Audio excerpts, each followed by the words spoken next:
What kind of do we have a shot at an integrated America where we really do get rid of these fears?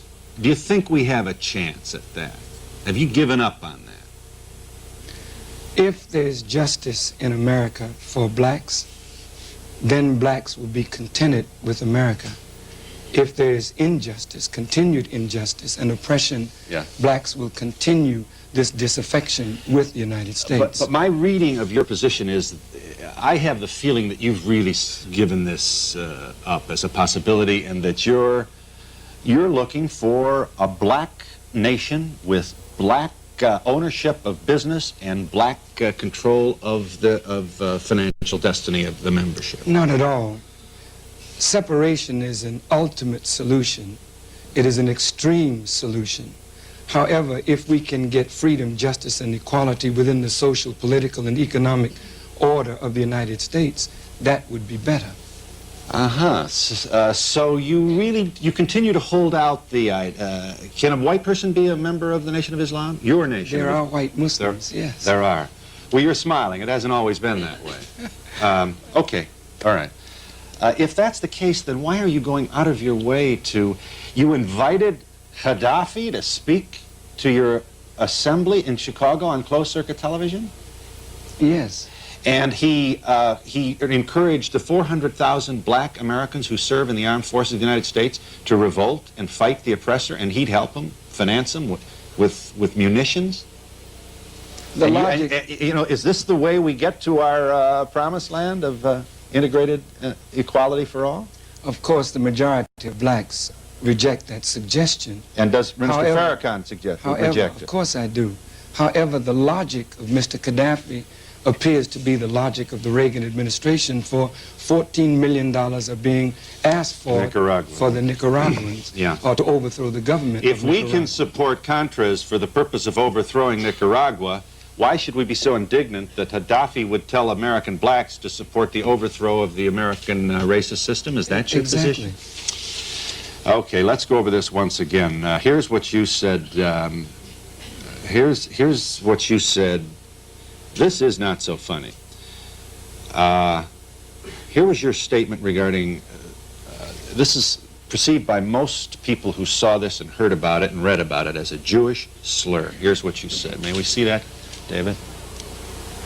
Nation called Israel never have had any peace in 40 years, and she will never have any peace, because there can be no peace structured on injustice, thievery, lying, and deceit, and using the name of God to shield your dirty religion under his holy and righteous name. Yeah. Now, you're probably getting tired of explaining this. Did you say gutter religion or dirty religion? First, let me say this, that your religion is not just what you profess. Your religion is what you practice.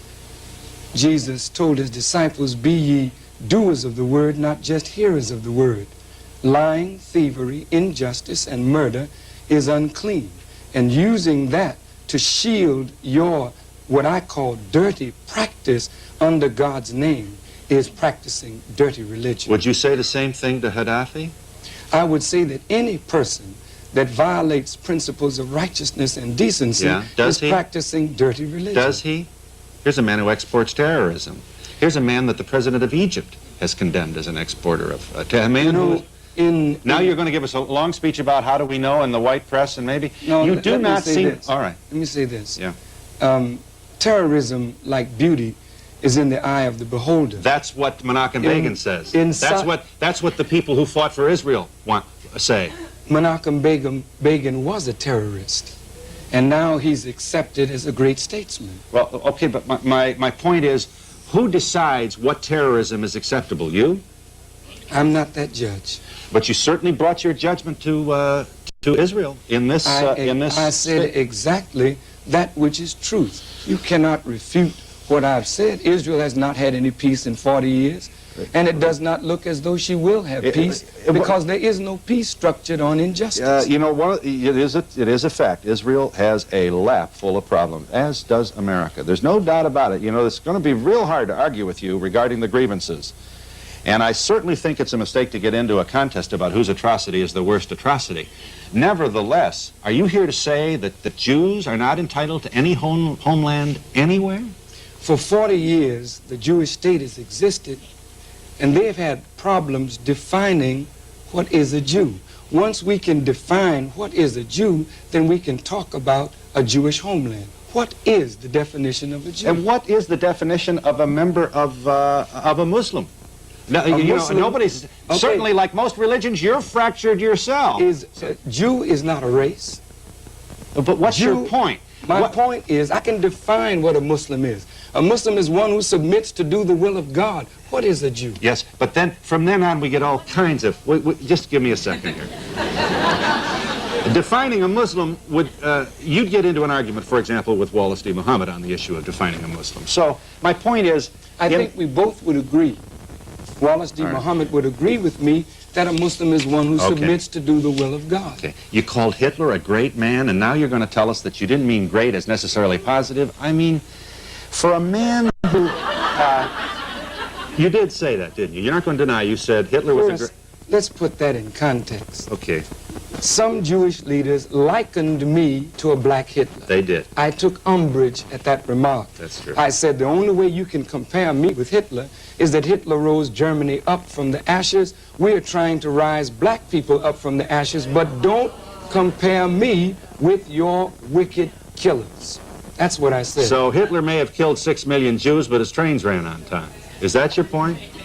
Hitler is no friend of black people. If Hitler had his way, he would have killed all black people also. All right, so you condemn Hitler. I could not be laudatory of Hitler. I just made a statement of fact. Yeah, but...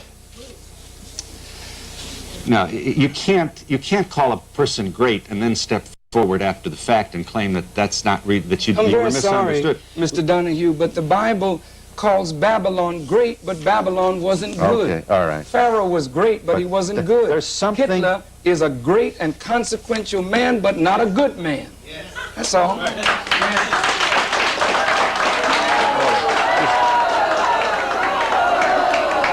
I'll tell you this. Let me say this. Here's the... Incidentally, does God talk to you, Minister Farrakhan? Does God talk to you? Do you mean, do I hear God in my Yes. ear? No, of course not. Are you a prophet? No, I'm not. So you are then... So you really don't have you don't have any special divine stuff that I don't have, right? I don't know. That's debatable. Well,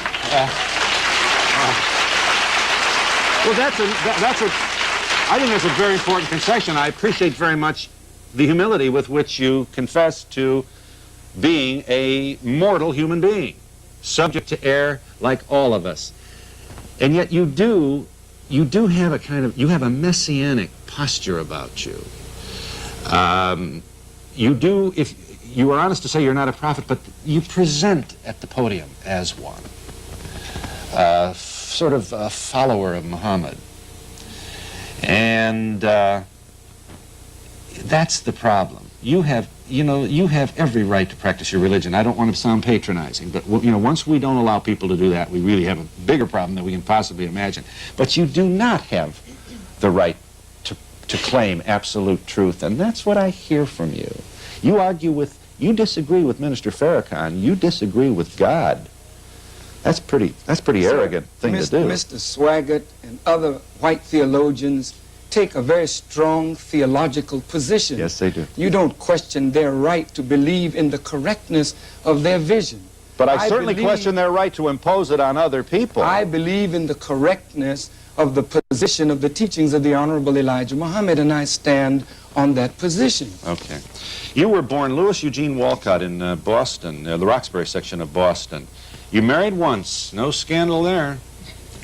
9 children. Yes. The youngest of whom live with you in what I'm told is a predominantly white suburb. Is that so? It's integrated. But I assume you're proud of the fact that you live in a community that I assume you feel is the forerunner of what you would like to see all America become. Is that so? I live in a nice community, and I'm proud to live there. I had very much difficulty in living in that community, yeah, but that has been overcome. Yeah. You know, you really are. You know, your timing is perfect. Your timing is perfect. If it wasn't you, it would be somebody else. We have ourselves a whole bunch of problems here. We have an administration that appears to have been going out of its way to alienate itself from your brothers and sisters. We have a rise, as NBC News viewers might have noticed last night on the news. The Klan is back in bigger and bigger numbers. So we shouldn't be surprised that you're drawing big crowds, Minister Farrakhan. Here's the question. The problem is, sir, that I was drawing large crowds You've always 4 and 5 years ago. Okay, but the white press didn't notice. That's right, okay. without the press's notice. Now look, we still got more. I got another statement here. Now, here we go. This is Milton Coleman. You're going to what? You wanted to bring murder to his wife? Now you're going to give me a long speech about how this isn't what you meant? Here's your statement. This is, remember the Coleman thing, Washington Post? Or to make an example of Milton Coleman. One day soon we will punish you with death. Because you are interfering with the future of our babies for white people and against the good of yourself and your own people. This is a fitting punishment for such dogs. And if a woman lie down with this kind of person, that person, the woman, becomes a candidate. Mr. Donahue. Yeah, go ahead. You have certainly cut up that tape. You never kept my words in context Well, fine. at all. Then here, If I had threatened the life of Milton Coleman, why was I not brought before the courts of law in the United States and punished? That is a punishable offense. I did not threaten his life, and you know that if you listen to that tape. What was the first line on that tape? He says that you should... Sir, the way that tape was doctored, you made it to appear as though I said exactly what you proposed that I said. Okay. I did not say Here's that. the point. Here's the point. This kind of rhetoric jeopardizes babies of all color. It's not consistent with the tradition of Jesus, Muhammad, Martin Luther King. This is bellicose. All of the prophets, when they spoke, they So you issued are a prophet threats. then? I You're a said all of the prophets, when they spoke, they issued threats and warnings. I think in the role of a teacher, we must look at the condition of black people in this country, the condition of America, and if the country continues in the path that the country is going, all intelligent people see the country going the way of Rome, the way of ancient Babylon, the way of Sodom and Gomorrah. Something has to be done of a positive nature to turn this around. You know, let's get this in. Who's going to say that we don't have problems? College basketball. Listen, this isn't funny. Now, these young men are innocent. But if corruption has hit the NCAA final teams in the basketball tournament without having yet proved their case, these young men are innocent. Let's get that in. That does not look good for us. General Dynamics on the take. They're building submarines, and the guy who ran the company is hiding now in Greece. General Electric, top 10 Fortune 500. Minister Farrakhan is right when he says we have a problem. The question is whether you're contributing to the possibility of making it worse. The question is, You know, Mr. Donahue, how many babies are going to be quite literally dead in the crossfire of the prophets? Mr. That's Donahue, the thing. That's the thing. The question is, yes, there's corruption. Yes, blacks are suffering. Yeah. But what is the solution to the problem? In my judgment, sir, the solution has to revolve around two things. A united front of all black leaders and black organizations to address the problem of black unemployment and black suffering. We are blessed to get out of the economy of the United States this year approximately $204 billion, making us the 12th richest country on earth. I'm talking about black people. Yes. With that kind of money redirected into the hands of black people, we could redress our own grievances rather than standing on corners or begging white people to do for us what we should now do for ourselves. That, I believe, is a solution to the problem. We are in New York City with Minister Farrakhan. We'll give this audience an opportunity. And we'll be back in just a moment.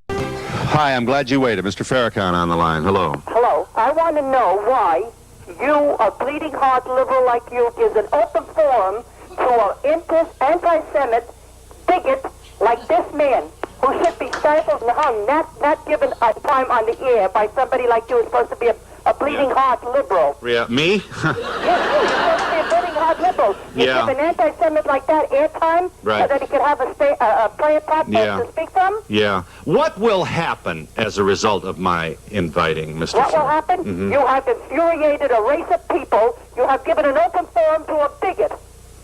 And he shouldn't be allowed on media. No, I'm not saying stifle all people. Stifle Hitlers that are get forums, and that's how you have thousands of don't you people thrown think- into crematoriums. Yeah, but isn't it useful to know? We know. We've seen You them. do know. We've Oh. heard them. We've All right. heard this. How We've did you heard them. know? How do you know? How do you know? Listen to the man. Well, He's but you an wouldn't be able to if I anti-Semite. followed He's your also instructions. killing That's the people. point. Hold on. I don't feel real comfortable engaging this woman in a verbal joust because I appreciate her feeling. You know, this skirting with dirty religion, gutter religion, hurts deeply, deeply the people who lost loved ones at the hand of using words like great and then trying to explain it. You must have some pang of conscience for inflicting that kind of emotional pain on the people who felt the Holocaust. I wonder, Mr. Donahue, what pangs of conscience do white people feel for inflicting the atrocities on black people that have been inflicted on us ever since our fathers were brought into These this people country? are saying...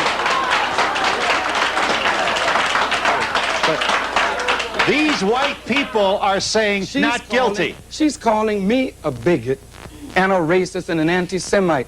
Are Arabs Semitic people? Here comes the Are speaker. Arabs Semitic people? And if Arabs are Semitic people, So what? and I am let's change it. supposedly pro-Arab, how can I then be anti-Semitic? How about anti-Jewish? Are Jews the only Semitic people? What's your Please. point? That's a racist statement. For me to be accused of being anti-Semitic, How would you that's feel a about? racist How do you statement. feel about the accusation that you are anti-Jewish? I am not anti-Jewish. What would make me anti-Jewish? There are 800,000 Jews who do not agree that the state of Israel is the fulfillment of divine prophecy. And there are several. Are they anti-Semitic? And there are several 100,000 Muslims who do not believe you are in any way a spokesman for the Nation of Islam. But that's now fine. what? Now what? That's fine. Well, why isn't it fine? Are you saying that Jews will not be acceptable to you until they all march like wooden soldiers agreeing in... I didn't say that. It sounds I like did that. not say that. I said 800,000 Jews agree with my position. Are they anti-Semitic? All right. Okay. Hang on a moment. Yes, ma'am. I just have to say that maybe Hitler did some good things, but all one has to do, in your opinion, he may have been great. In my opinion, I'm not Jewish, but I have had the opportunity, and I say opportunity, to go to a concentration camp, and tears will just flow. I don't care what religion you are. It is so sad, the injustices that were done. I This agree. can't I agree happen with you, again. miss. Okay. That human suffering is sad no matter who is suffering.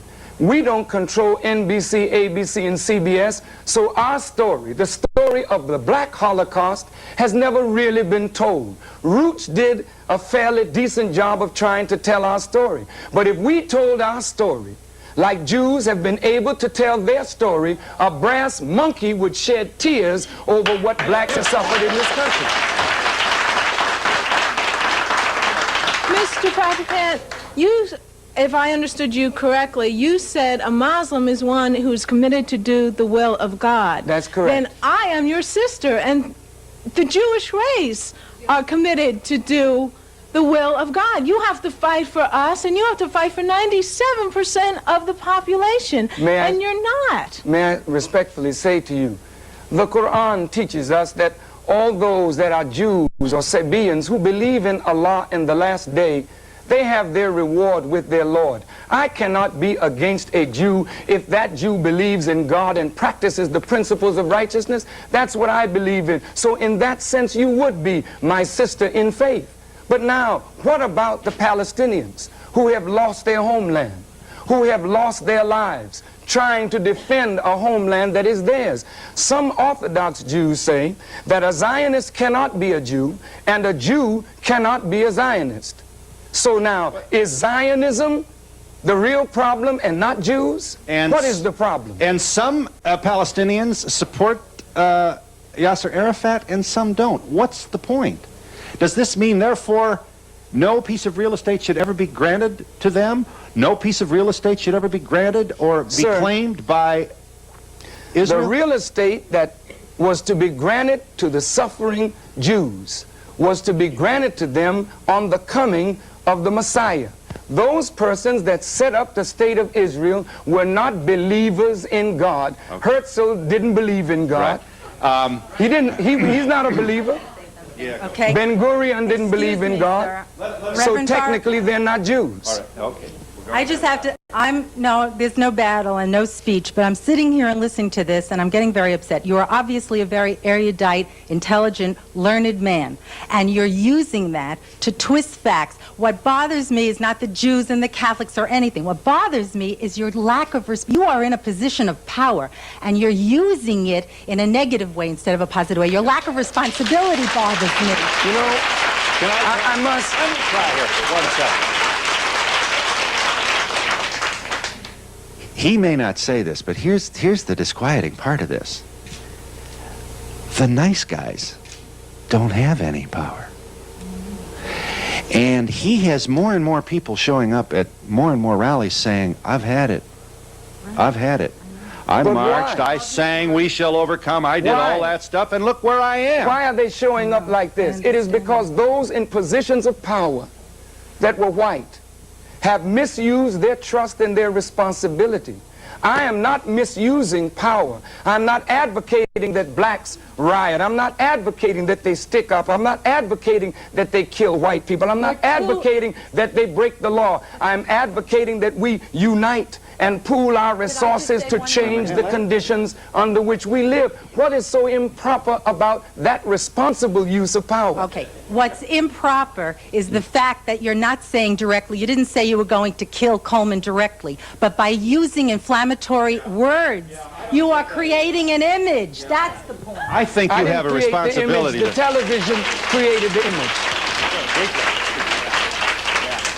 Mr. Farrakhan, I've heard an awful lot about this power movement. Would you explain what that means in detail so that the public... And just a little detail. It's an hour. Well, POWER is an acronym that stands for People Organized and Working for Economic Rebirth.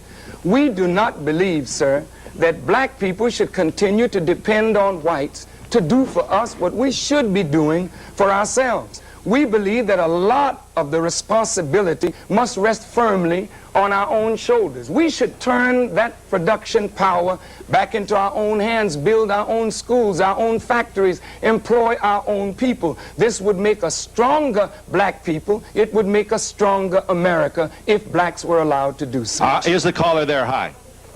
Yes, I am. I don't have a lot of time. Go ahead. Phil?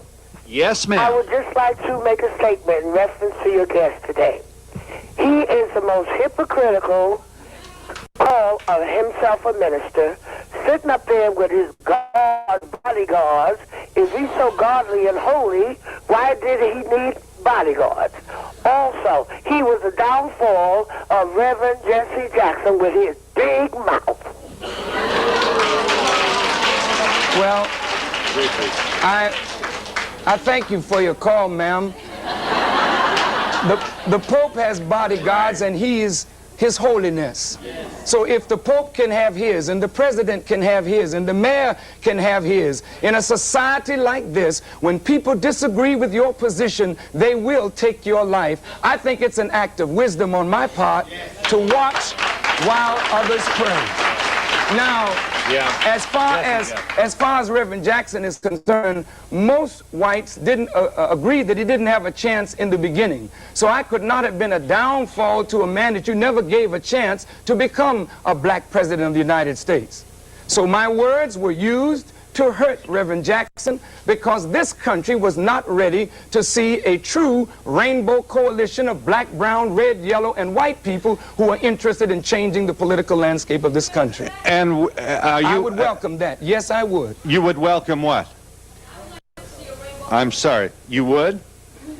You would like to see a rainbow? I would like to see a rainbow coalition, and I would like to see Mr. Farrakhan's bodyguards in it, and I would like to see these Jewish ladies in it, and I would like to see it really happen. But I don't think it's going to happen with the rhetoric that you're using. I don't think it's not productive. And what would you say to the people who say it's not happening when with the people who don't make us angry? I think it happened. I think Jesse Jackson was making it happen. You know, let me just a real good example. The Klan membership is apparently, we have a lot of people scared out there. And I mean, they've got kids with the little uniforms and that will get larger if white people don't condemn it. That's right. All right. You're right. Now, in the age at this moment in the history of our republic, with Clarence Pendleton, we don't want any quotas, with everybody claiming to have a brother-in-law who didn't get a job because a black guy got it, with unemployment being as high as it is, in an age like this, it's easier not to say anything. I happen to be one of the people that say something. It sounds like you do. But how do you feel about what I'm saying? I feel there should be quotas, and I feel that I feel that the white race owes the black race a lot. I'm one of these people that feels that that's the way life is. Life is. Okay. You pay for the mistakes of your ancestors, and you have to accept it. That is life. But you are in the minority on that position. Nevertheless, I mean, where did I come from? I came from, where does my opinion come from? It comes from listening to people like Jesse Jackson, not from listening to people like this guy. What troubles you most about his rhetoric? What is it that troubles you most? I think it's counterproductive. He polarizes people instead of bringing them together. Yes. May I please respond? You know, black folk need to be brought together. Black people, yes. We need to be brought together so that our moral voice can be heard in this country. It's wonderful to talk about blacks and whites together, but Jesus said, love your neighbor as yourself. So neighbor love is predicated on self-love. You will agree with me that the black community is destructive of itself. And somebody needs to teach black people to love themselves, to love each other, to come into unity with each other. Wait just a minute. And calling Judaism a dirty religion enhances I never said that. There again, Mr. Donahue, you are repeating the lies that have been told about me. Let me say this.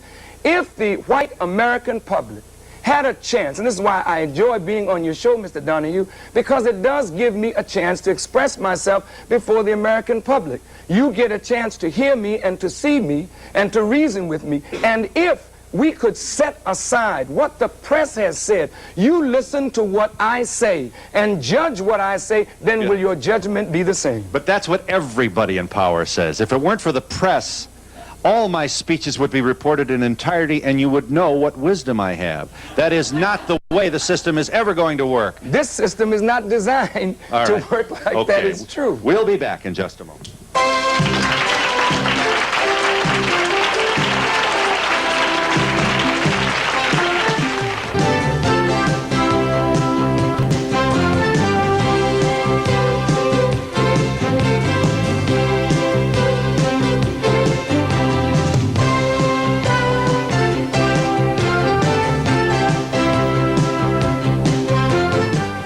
I'm glad you waited. Go ahead. Mr. Donahue, at the onset of the show, you inflamed your white audience by describing the men accompanying Reverend Farrakhan as intimidating. They appear to be gentlemanly to me. But anytime a black man speaks out against injustices perpetrated against us by white people, there's something wrong with him. And you've helped to contribute to that attitude by suggesting that these men who are with Reverend Farrakhan are somehow intimidating and fierce-looking. Well, they are intimidating. They're not. You don't think he's intimidating? No, I do not think they're intimidating. They are doing Are the job Secret they're supposed Service to do, intimidating? but they certainly don't look Yeah, that's a good point. Are the Secret Service intimidating? Are the police intimidating? All right. Well, what kind of society do we live in then? Yeah, don't miss her point, though. She's saying, so she feels this is a white media attempt to what? Trivialize the guest?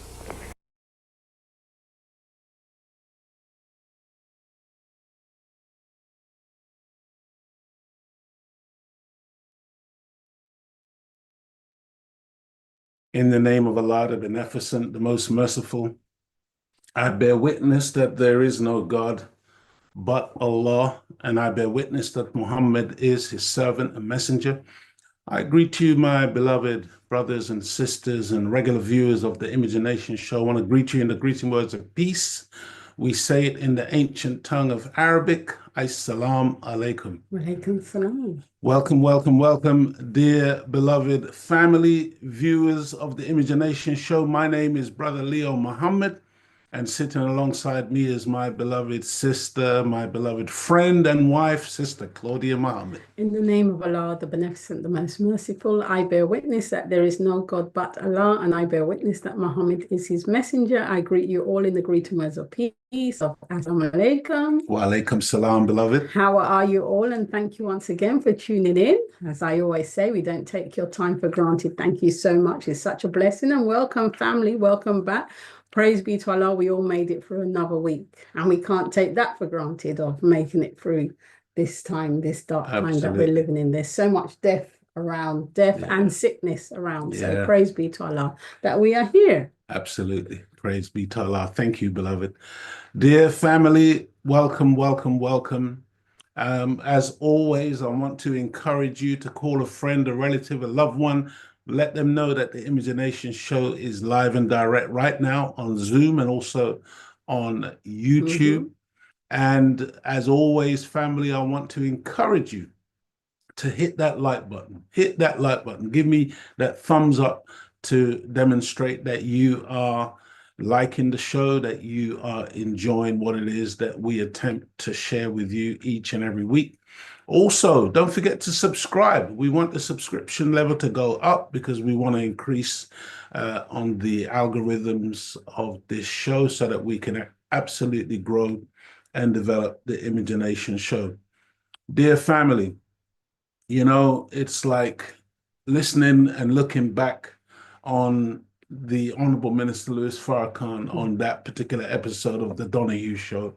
Really, you know, it's remarkable how intolerant the people of this world are, and also how arrogant they are, and how terrified and afraid they are of any black person who just does not scratch That's right. where we don't itch. That's right. Who is able to have self-control and absolutely. decorum and dignity in the face of all manner of right. crazy accusations, That's right. and just to be calm, cool, and collected, that alone seems to drive them absolutely crazy. Because that is quite difficult, you know, when there's people talking, for you not to interrupt them, Yes. for them to just calm, and that's, Yes. and he listens to what's being said. Absolute perfect role model for us. Beautiful, beloved. Yes. And you know, the minister, you know, he's trying to give answers to particular questions that are asked. But before the minister can complete a couple of sentences, Donahue is jumping in, they're jumping in. Absolutely. You know, I mean, those forums, whether you really appreciate this or not, they're not actually conducive to anything actually that's practical and or solution orientated. And that's not what they were designed for. They're designed, you know, what Donahue hopes or was hoping to gain from a show like that was some type of gotcha That's right, moment. that's right. But it's literally, it was like childish when you understand who the Honorable Minister Louis Farrakhan is. That's right. And where he is coming from as a representative of the Most Honorable Elijah Muhammad and God in person. And so, you know, dear family, I like to just, we always like to play something and start with the Honorable Minister Louis Farrakhan, because what we're hoping is that you will really study and dig deeper into, you know, the works of this wonderful, wonderful human being that God has given to us for our total liberation, for our redemption from a sin-sick world like this. And, you know, we may think that we can guess our way out of this situation, that we can bluff our way out of this situation, that we can somehow, you know, in the Jamaican parlance, we say Jim Screech it. Somehow we're going to slip by. It just doesn't work like that, dear family. You know, I think that one of the best ways in which the Honorable Minister Louis Farrakhan has described it, and which I've said before on the Image and Nation show, is that a organized lie will always defeat disorganized truth. An organized lie will always defeat disorganized truth. So we can't afford today to be just an emotional people, disorganized all over the place, but because we know we are, or we know that we have truth, we know that we are a people who are essentially standing on truth. When you look at the history and how all of this reality has come about, that brings us here today as Black people in the Western Hemisphere, in Europe, in Britain, in America, it's not enough, family. It really isn't enough. And we have to be a people who are willing to study and who are willing to, you know, submit ourselves to a process of struggle in order to bring about the results that we desire. It's just not going to ever be a type of abracadabra type of situation, a Shazam type of situation where all we have to do is say Jesus, or all we have to do is say Muhammad, or all we have to do is cross ourselves and or whatever and say that we believe in God, or all we have to do is be dunked into a tub of water and we claim baptism and somehow we're going to get redemption through such processes. No, dear beloved family, what is required today is deep thinking and analysis and a process that we all must submit ourselves to in order to get understanding. My people are destroyed for the lack of knowledge. And so on the Imagination show, our aim, our objective is always to try to stimulate our greater imagination, stimulate our ability to see beyond the box that we have, as a people, been confined to. You may not feel that you're confined, but I can assure you, dear beloved family, you were born into this world, no other world. And this world is the white man's world. This is the world that's dominated by the white man. It is his scholarship that the vast majority of the planet is following and adhering to, bowing down to, and being in obeisance to, you see? And what we have to appreciate is that there is a God who is the God of the original man and the original woman. He is our Father, who are in an elevated place that you might refer to as heaven. He has a higher level of thinking, a higher level of mathematics from which he operates.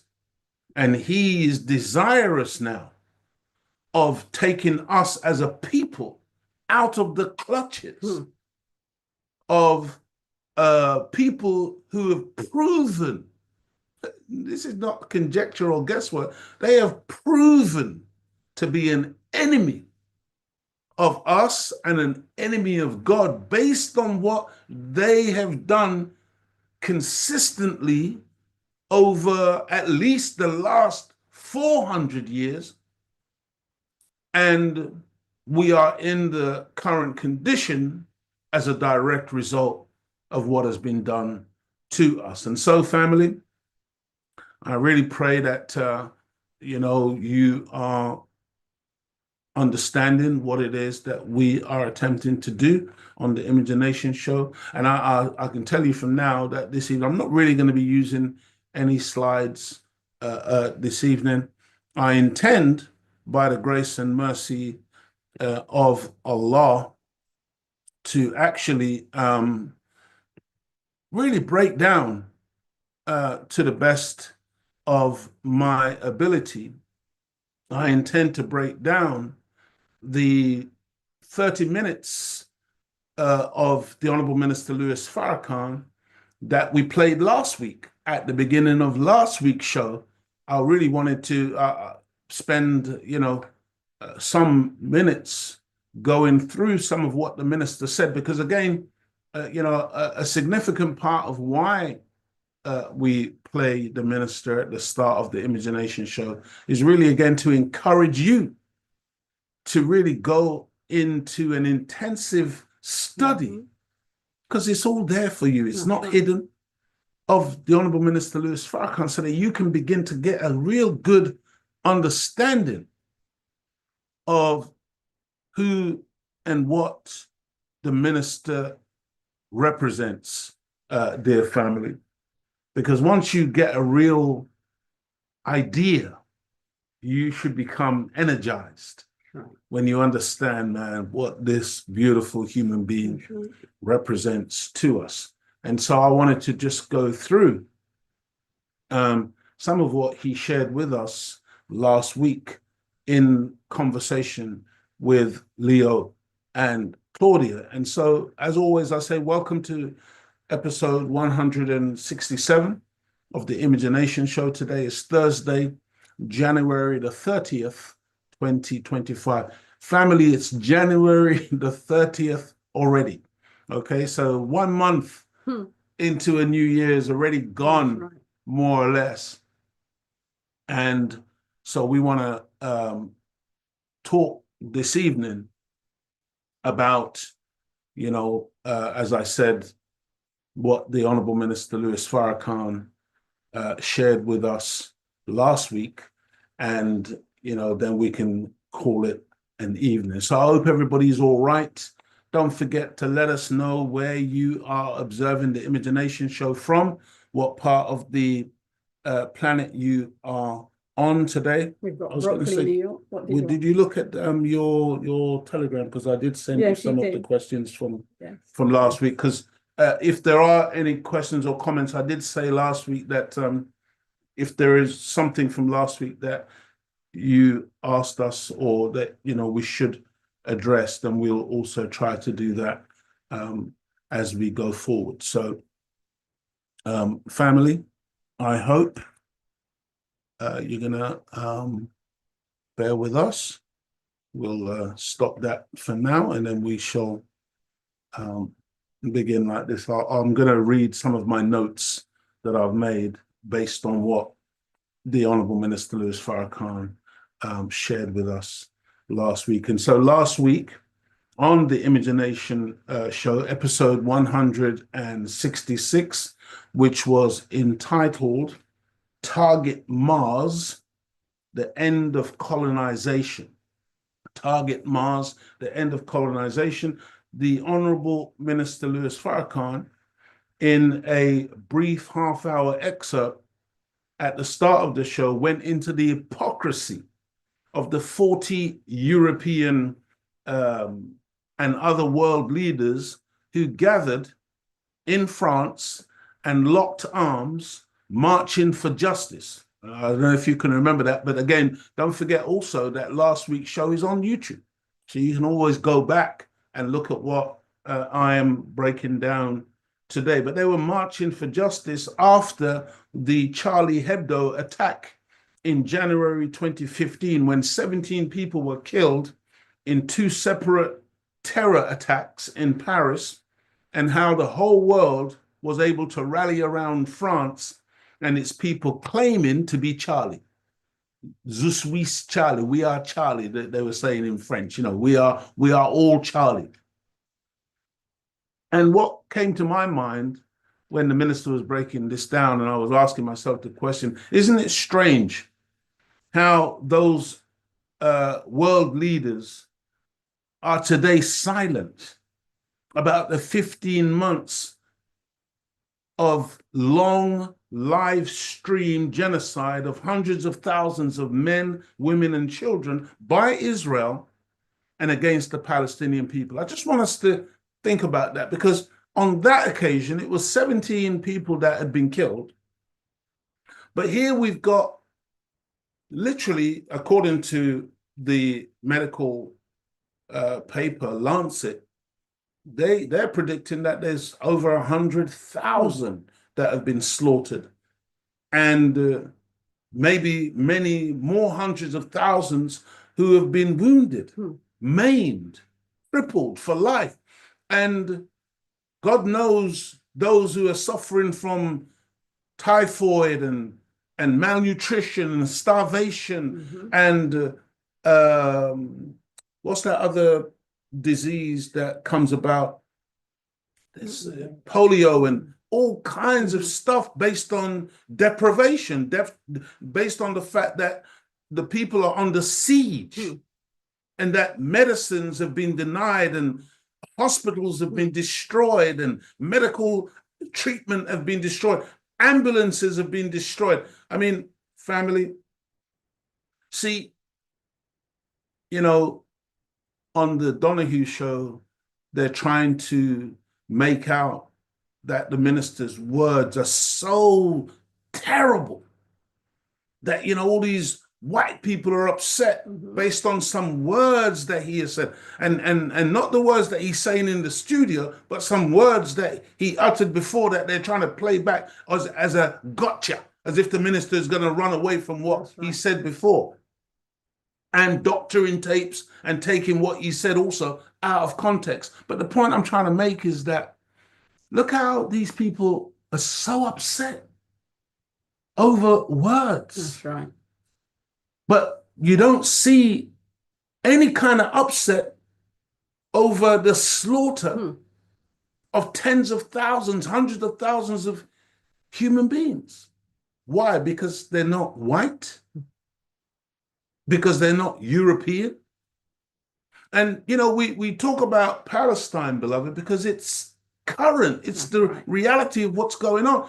But it's happening also in the Congo.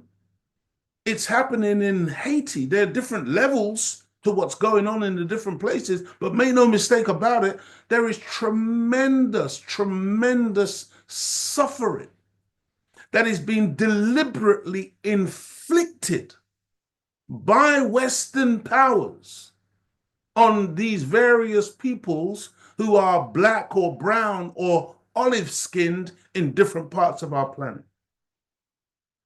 And the tremendous hypocrisy of coming out and marching together and saying, we are Charlie, because of a terrorist atrocity where 17 people lose their lives. Same thing is happening in this country.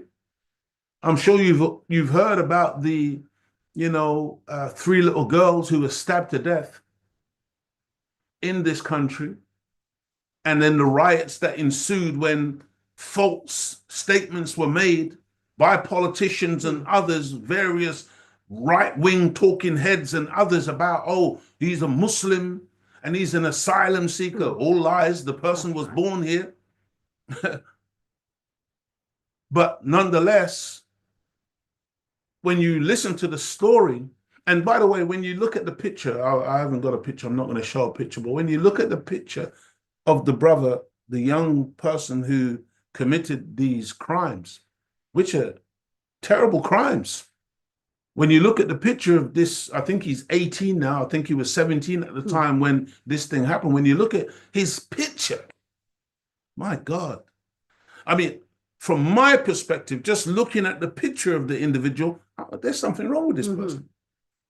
And, you know, again, when white people run amok and do evil, terrible things, especially if they're young, immediately you will hear about mental health. That's right. Automatic. It's automatic. The person, they say, oh, the person must be mentally they're suffering ill. from a There mental, must be a mental illness. But with this brother, no, there's no talk about mental illness. The first thing, they rush to terrorism. And then he's evil. That's the language they use, evil. But I'm inclined to think that this brother has a mental illness. There's something wrong with him. And then when you start digging into a little bit of the background, you hear that he was bullied, you know, that he's been through all kinds of stuff. That's right. You see, family, you know, I've said this before and I'm going to say it again. You know, it's a wonder that more of us as Black people living in the Western Hemisphere are not actually mentally ill. That's right. There is a degree. I think the minister said we're all in an asylum. Yes, yeah. You know, it's not like any of us are really sane. How can you be sane in a world like this? That's right. I said it last week, I'm going to say it again. I'm no fan of Donald Trump, but just hearing him say from this day forward, the policy, the official policy of the American government is that there are only two sexes, male and female, I have to applaud. How can you have 27 different sexes? When did God legislate that? Male and female created he, them, both. Look, family, I hope you're okay. I'm going to try and calm myself down. But I've got to say, you know, it's really rich coming from these people. Their outrage. And I'm telling you, most of the time, it's fake outrage. It's false. You know, Donahue, watching him just now, the man is so dishonest. And you see, coming with this kind of liberal bent, you know, like, oh, you know, he's one of these people who'd like to put himself as being on the side of the downtrodden, on the side of the Black and whatever. Let me tell you something. These people, the liberals are some of the worst. Coming around us and making us feel that they're our friend. I'm telling you, I think the popular saying is, with friends like those, who needs an enemy?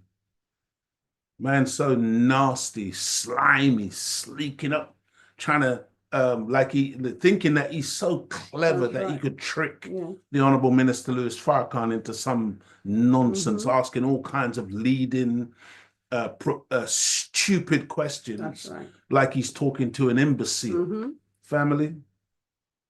The minister went on in his statement last week. The minister condemned France, England, Germany, and Italy for their claims of being terrified and told them, welcome to hell. See, when you hear these white people with their crocodile tears talking about how terrified they are, how scared of terrorism they are, the minister said, welcome to hell. Because guess what? That's what we've been subject to all our lives. Do you know that the island on which I was born, Jamaica, was used as a place to break Black people and turn them into slaves? Black people who would not submit to being enslaved. Jamaica was like one of the main places that they used to absolutely, like they were breaking a horse, but worse. And we would be maimed and crippled and brutalized and tortured until we submitted to being enslaved. Welcome to hell. That's right. just it wasn't that long ago. It was only in 1550. It was only in 1955 that you had the young little brother being murdered, being accused of whistling at a white woman. Emmett Till. Just think about it. That's right. Imagine that. In the 90s, they dragged a black man behind a pickup truck until his head came off in America. We're not talking about ancient history. The Honorable Elijah Muhammad, as a young person, was walking through the woods, see a black man hanging from a tree. Yeah. Had he come round the corner a little bit earlier than that, it may have been him that they strung up. This is real. This is our experience. Welcome to hell, white people. They haven't changed. Of course they haven't. No, that's the mistake we make, because we think, oh, they're all right. Right. Yeah. And so many of us are like that. Yeah. We're so forgiving. No, stop living in the past. It's yeah. Okay. No. Yeah, you know. But if you look at the spirit and the attitude in that studio, you should know there's no change.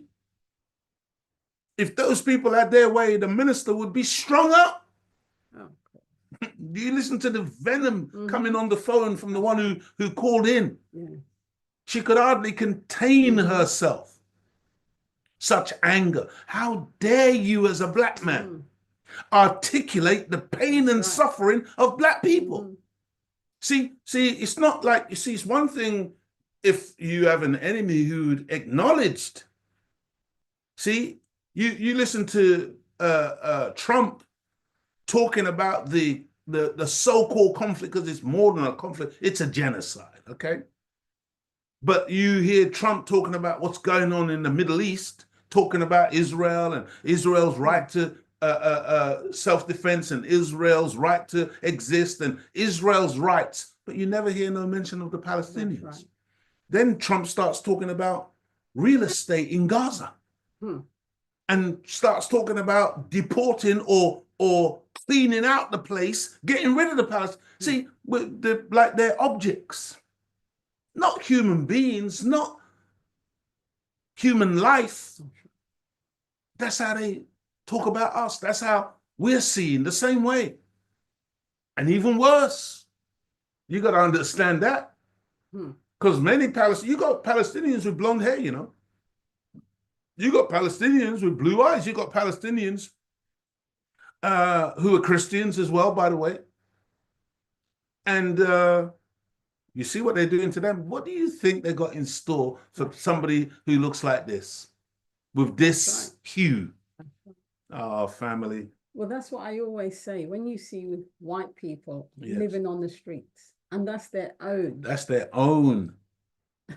I saw one just yesterday, and he was trying to ask me for some money, but I didn't have any change to give him. But, you know, that's exactly the thought that came into my mind, Sister Claudia. If that's how you treat your own, what have you got in store for black people? You know, do we really think that they're going to care more about us? Thank you, beloved. More about us. Look at their veterans. That's right. In America, here as well. Many of them on drugs, alcohol, some of them destitute, no proper home. But they went and fought in illegal wars and killed people for this country and for America. But are they being taken care of? No, family. And so, you know, the minister said, welcome to hell. I'm saying, imagine the same people. I'm talking about Europeans, talking about Caucasians. Imagine these same people who've traveled around the world, terrifying whole nations of people and robbing and plundering their resources, now turning around and crying about terrorism. See, because, you know, again, as black people, we are quick to cry along with other people. You know, and I don't blame you. It's because you have the heart of a human being. In fact, you have the heart of God. You see? And so you have empathy and you feel the pain of others. All I'm saying is, imagine for a minute, think about it. Think about a man who goes around the world terrorizing, destroying other people's nations. Look at Gaza. Beloved, according to military analysts, Gaza has had the equivalent of 2 atomic bombs dropped on it. That's the kind of explosive ordnance that's been dropped on a little densely populated area where half the population of some 2 million people are children. Half of the population are children. And this is what's been going on for 15 months. Oh, man. Beloved, you know, the minister goes on to say, he points out his and our love for the Honorable Elijah Muhammad for teaching us what is coming. And I've got to echo the minister in that. You see, family, because we cannot emphasize enough just how blessed we are for what we know, based on what we've been taught through the teachings of the Most Honorable Elijah Muhammad, in which we are believers. See, we know what we've been taught is true. And we've been taught, family, what's coming. We know, do you understand that? How beautiful that it is, how powerful that is to actually know what's on the horizon? That's right, in advance. What's coming? That's right. Do you know how many people haven't got a clue about what's coming? But we're blessed to know what's coming. And I know there are those of you who, like those who used to mock Noah. Oh, look at that guy. He's building a boat in the desert on dry land. What an idiot. And they would go sightseeing to mock Noah. And I know there are those of you who, hearing me talk like this now, you'd be doing the same thing. Ah, man, how do you know what's coming? Oh, nothing's coming. Well, I'm saying, family, just hang around a few days, okay? Hang around. And when I say a few days, I'm not talking about a literal few days. Just hang around. In the Holy Quran, it says it like this: you wait, we too are waiting. You see, because something is coming, family. And we've been told what that is. You know, in the book of Matthew, chapter 11, verse 25, it says, at that time, Jesus answered and said, I thank thee, O Father, Lord of heaven and earth, because thou hast hid these things from the wise and the prudent man, and hast revealed them unto babes. See, family, we've been told what's coming. But that information has really been kept from the powers that be, those who see themselves as wise and prudent, those who see themselves as all-powerful. They don't really know what's coming. They may have a suspicion that something could happen, but they think that they're so all-wise and so powerful. So arrogant. It's arrogance that nothing is going to happen to them. They're blinded by their arrogance. Exactly. Drunk on their power. Yes. You see?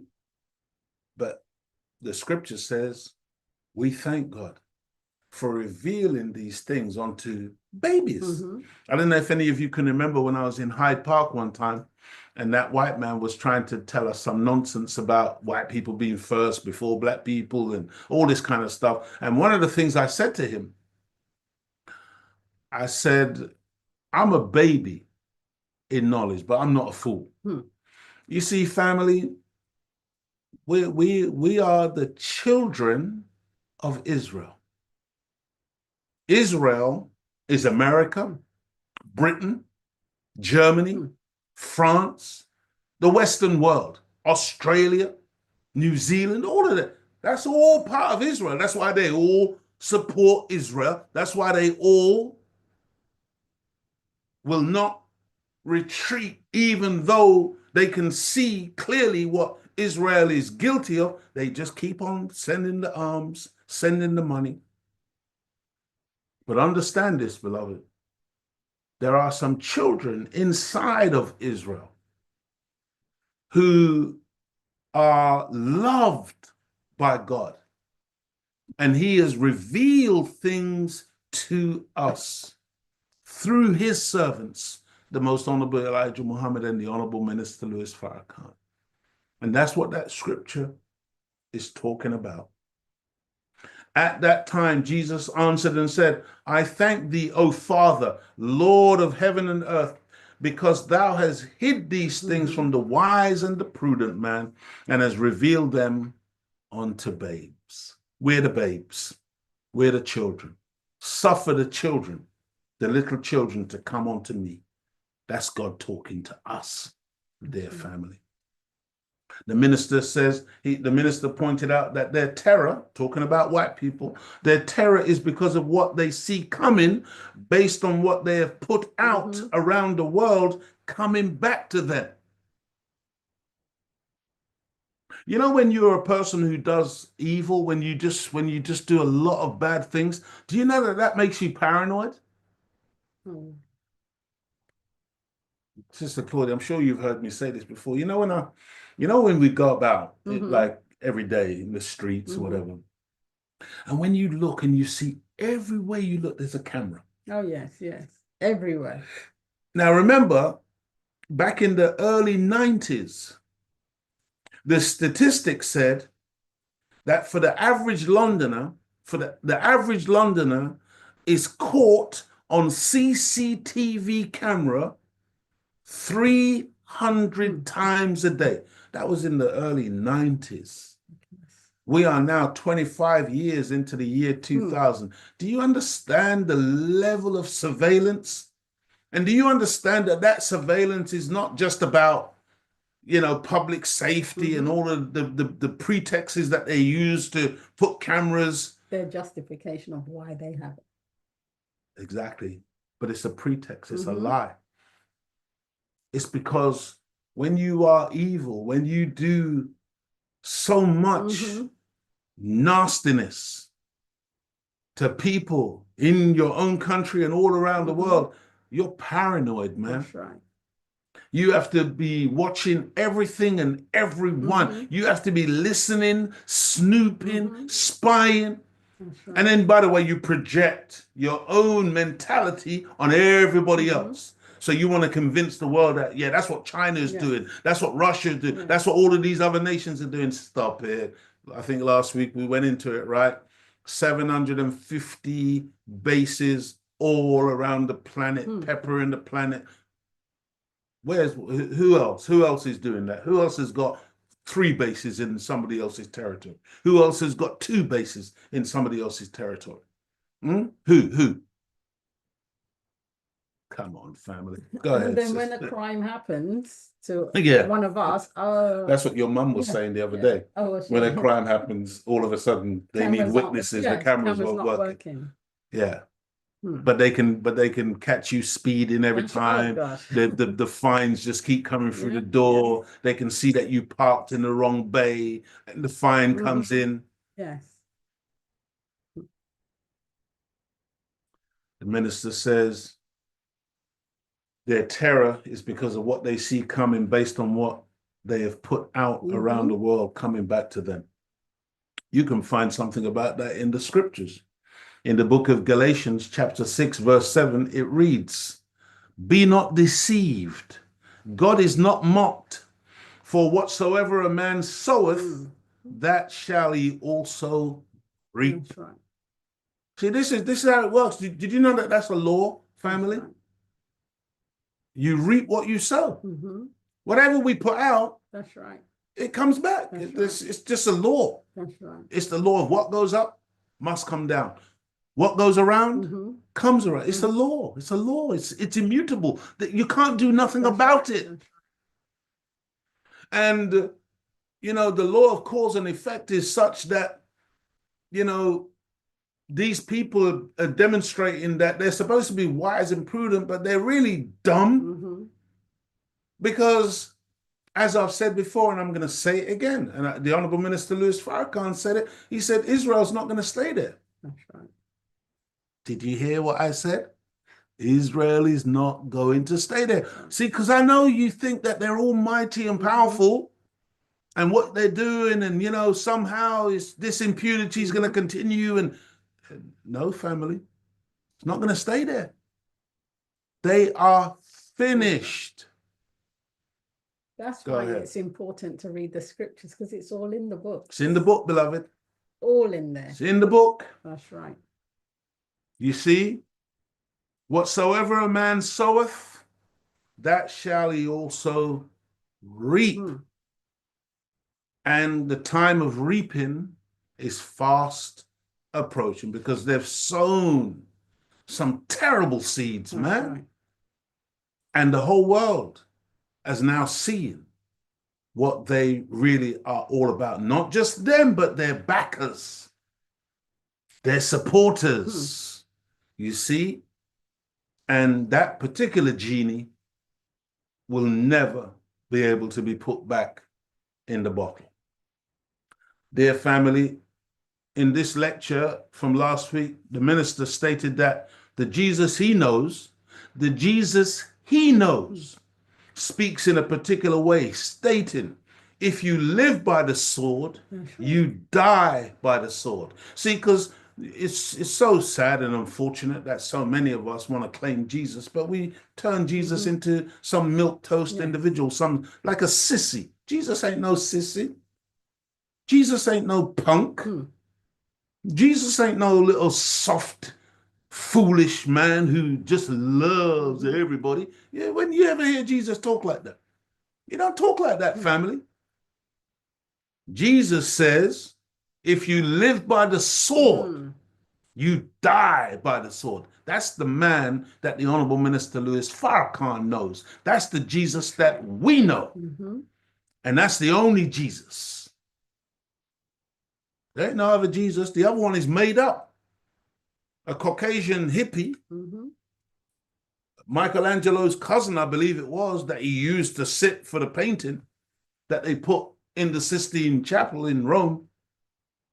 I mean, man, I wish we would just wake up and appreciate the beauty of God and how he moves and how that scripture, see, listen to the language, it's a script. Okay? It's a script that is written in advance. Do you know that the original man, the black man, writes history in advance? We write it and then we walk into it. That's right. We don't wait for something to happen and then we write that down as history. That's how the white man does it. Because he's a little Johnny come lately. He's just a newcomer to the play. He don't know nothing about high science and mathematics. I'm telling you, family, the black man writes the history in advance.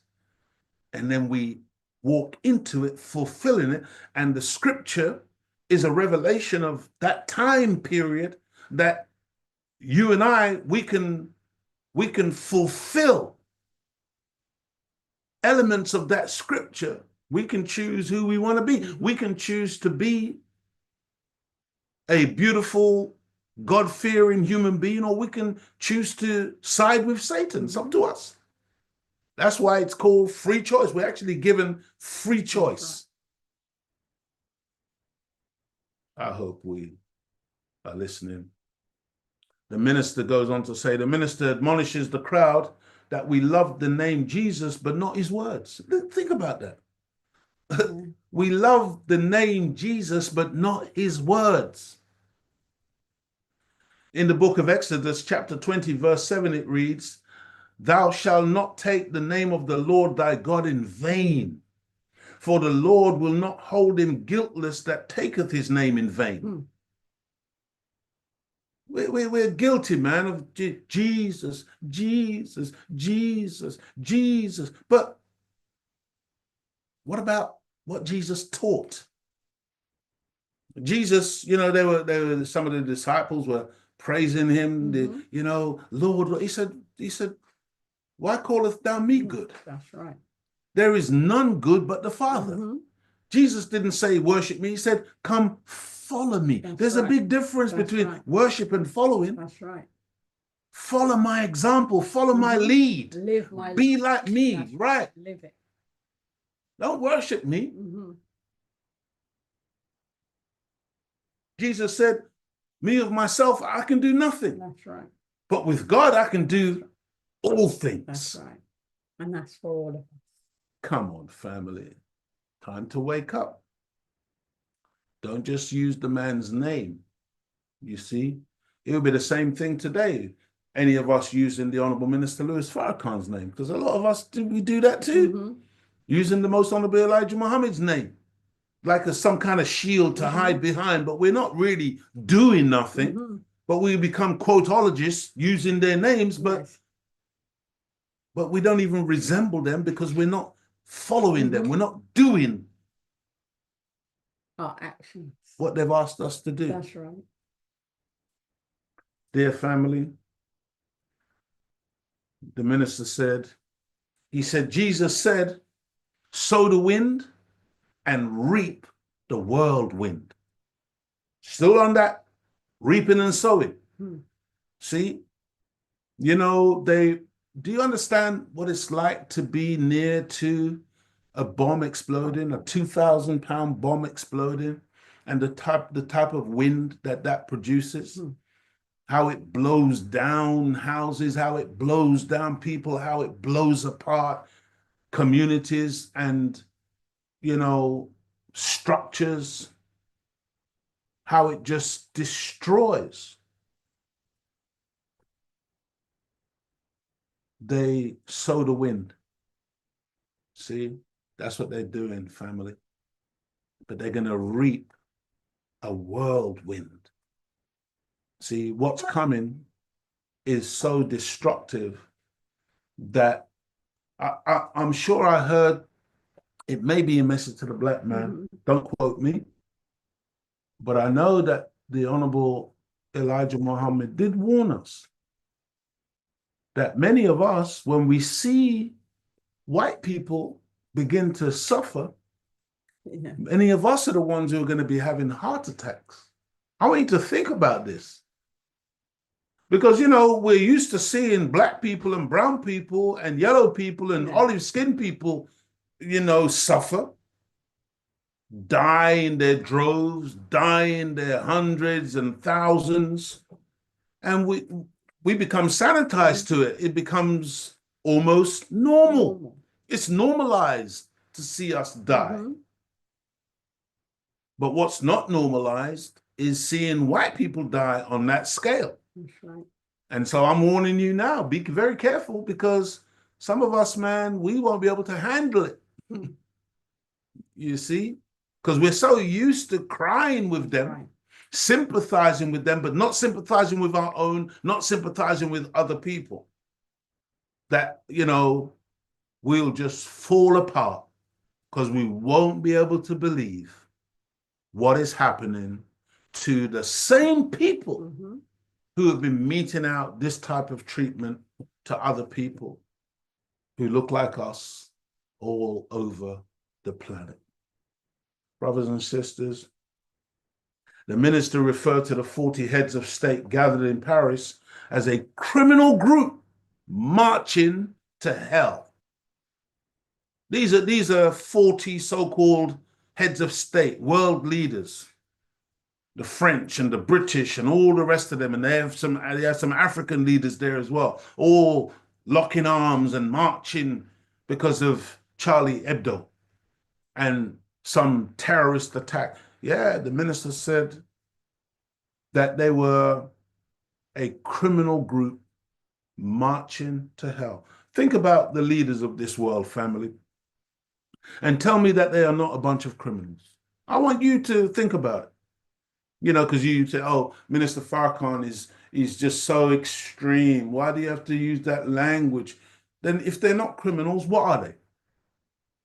In particular, the vast majority of those in the West being involved in a criminal conspiracy that by hook or by crook, they must rule over and dominate the people of the earth. How do you think they have managed to maintain this type of hegemony over the planet for so long if there wasn't a criminal conspiracy? How do you think Africa, being the richest continent on the planet, has the poorest people on the planet? How?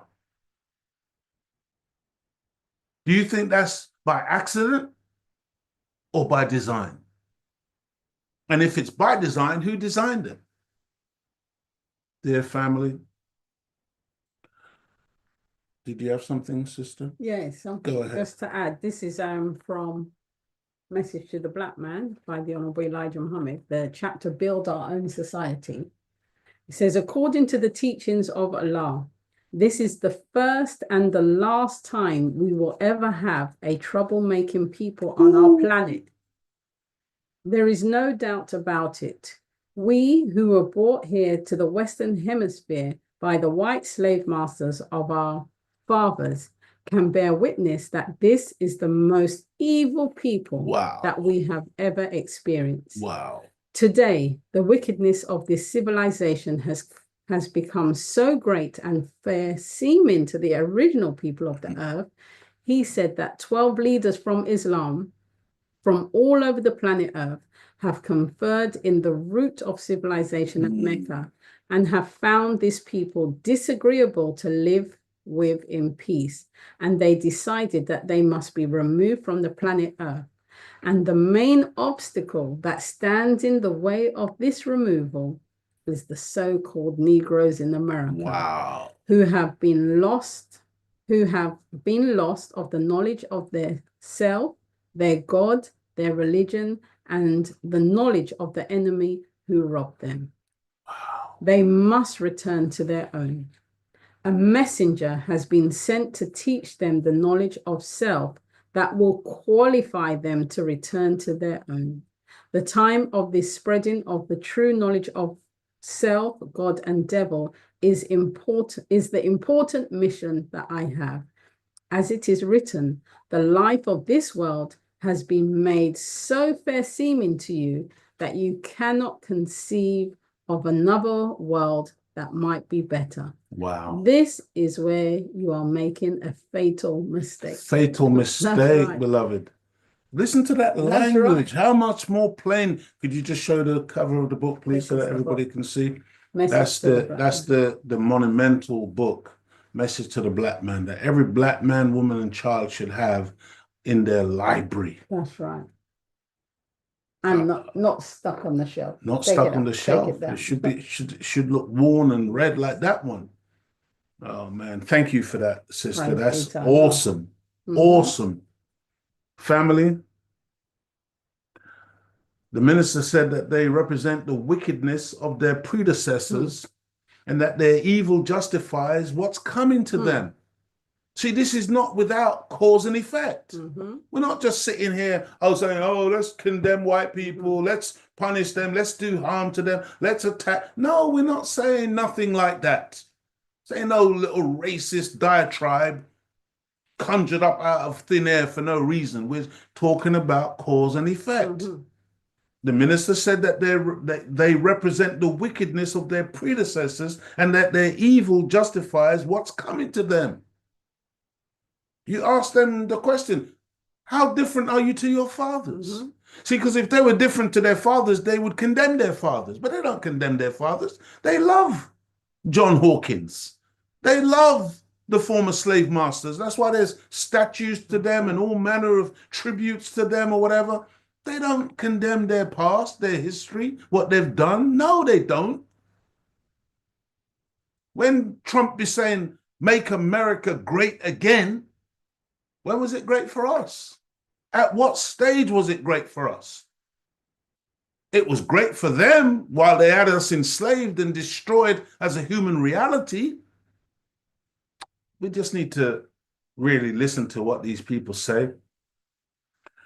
The minister said, this is justified, what's coming based on the wickedness of their predecessors.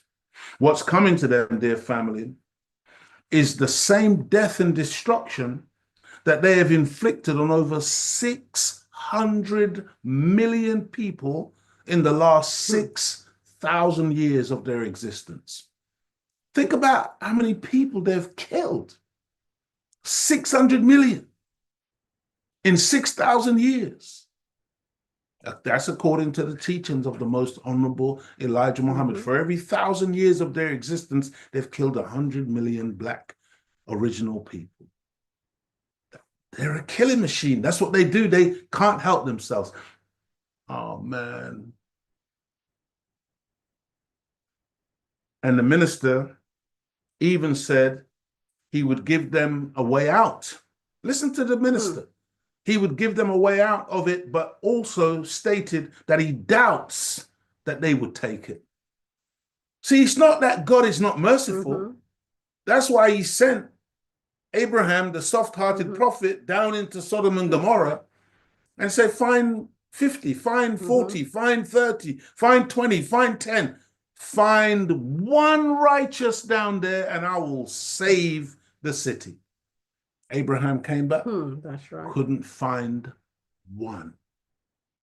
And it said that at that moment, fire and brimstone rained down on that city. See?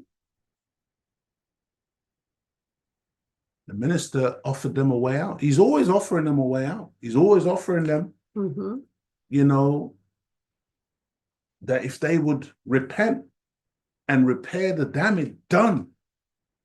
And as the most honorable Elijah Muhammad said, they need to give us a state or territory that we can call our own and facilitate that state and territory for the next 20, 25 years. And they would be given mercy. Do they listen? Go ahead. On that point, to add to that, this is Our Savior Has Arrived, Mm-hmm. talking about us. You do not want to be separated from your enemies, regardless of what kind of treatment you receive, and they do not want you separated from them. Absolutely. As long as they can hold you with them, you serve as a protection for them, and they know you love them and want to be like them. They will agree with you when you say separation will not settle the problem. While that is the main step to take from an enemy who will not do justice by you, leave and go for yourself. Wow. And you know, just listening to you read that, what came to my mind was, because there's so much talk at the moment about hostages. Yes. We are literally hostages. You see, they are holding us because at the end of the day, they know who we belong to. Yes, yes. And God wants us if we would clean up our act. Right, that's right.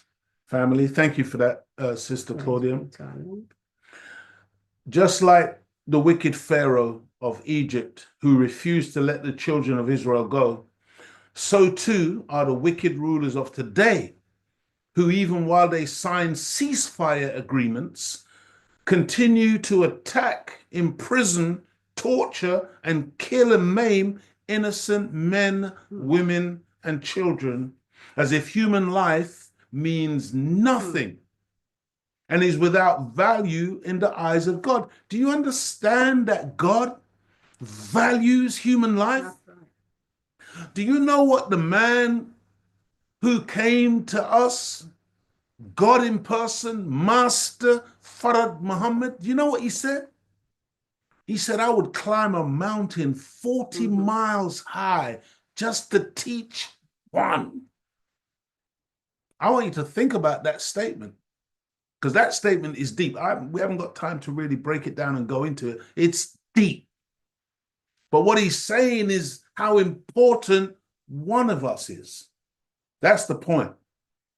Never mind the 50 million or so that's in North America, and the hundreds of millions of us in the diaspora in other parts of the world, in Brazil and other parts, in South America, in the Caribbean, in the Isles of the Pacific. those of us here in Europe, and then the billion or so on the continent of Africa. We are valuable to God. See, I was in Africa one time. I was in the Gambia, and I remember looking at these school children in the heat of the day with snot marks on their underneath their noses and their dirty feet and stuff in their school. And I broke down and cried like a baby because I know those little children, every one of them, man, they got so much potential. They're so potentially awesome as creatures of God, children of the Most High God, yet because of policies fashioned in Westminster and Washington and Paris and these other capital cities of Europeans, the children are suffering. They haven't got clean water like these Europeans can take it for granted that they can just turn on a shower and jump in there and wash, and they can waste water, they can waste food, they can do all kinds of stuff that our people are struggling with because of wicked policies. Calm down, Brother Leo. The minister pointed out how the enemy is predicting that terror is going to continue and that they can't stop it, declaring that they are in a war that will not end for decades. This is how the enemy talks. He's, continuous warfare. If you listen to the Israelis, they want the war to go on forever. And they want to fight this one and that one. They want to fight and defeat all of the Arab nations until they can establish greater Israel. This is a sick set of people, They don't know nothing about no peace.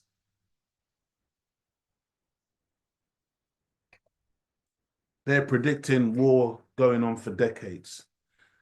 They can predict these things because they know that what they are doing is a perfect recipe for the never-ending carnage and their enrichment from death and destruction to continue.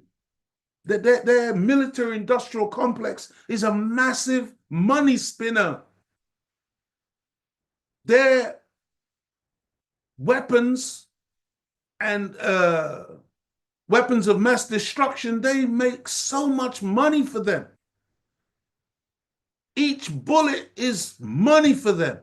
Each missile is money for them. That's how they see it. They benefit from war. They love war, as long as they are not doing the dying. As long as they can get somebody else to fight on their behalf and lose their lives on their behalf. I think they've now manipulated Kenya into, going into Haiti to kill black people in Haiti. You've got Rwanda and Uganda, I think, around the Congo, who are making incursions on behalf of the West into that country and keeping it destabilized so that the white man can go in and steal the coltan and steal the diamonds and steal the other minerals that's in the soil. This is how they work. Until the coming of Ibrahim Traore and the other leaders in Mali and in Niger, there were all these so-called terrorists that were just creating mayhem in those countries under the auspices of the French and other Western powers who were financing these these terrorists and these insurgents. But now that the black leadership has kicked out these devils out of their country, the French I'm talking about, now they can actually attack and deal with these stooges and these stool pigeons and these attack dogs that have been planted there and get them out of their country and bring peace to this region. Family, the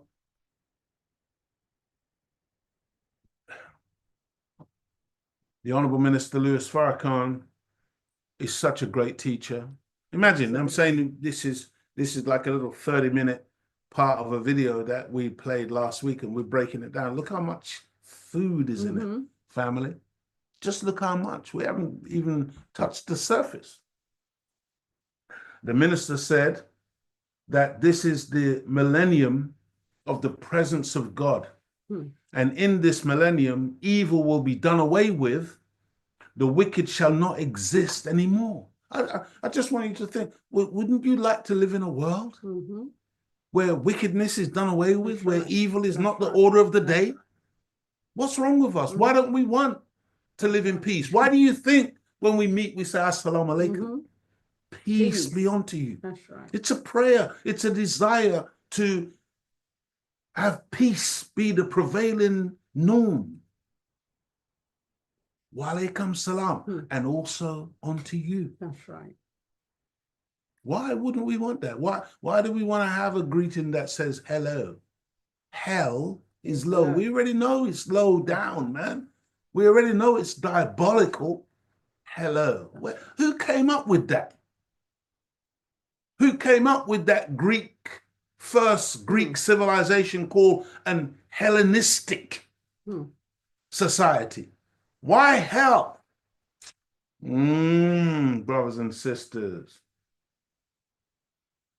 You know, I know, as a matter of fact, that the vast majority of people do not know that we have now come to the end of Satan's world, and that we are at the beginning of Almighty God Allah's rule and the beginning of the hereafter. That's the time frame, that's the time period in which we're alive, family. Don't you feel excited to be alive in a time like this? That's right. My goodness. Family, before we continue, let me just do something.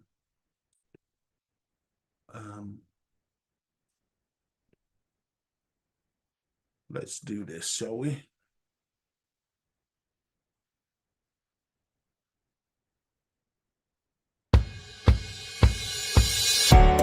Throughout history, humanity has thrived by embracing the wisdom of the past while paving the way for the future.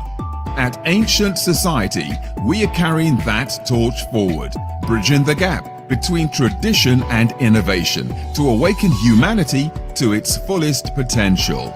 Our roots are deep, drawing from the knowledge of our ancestors to restore the balance between humanity and the planet.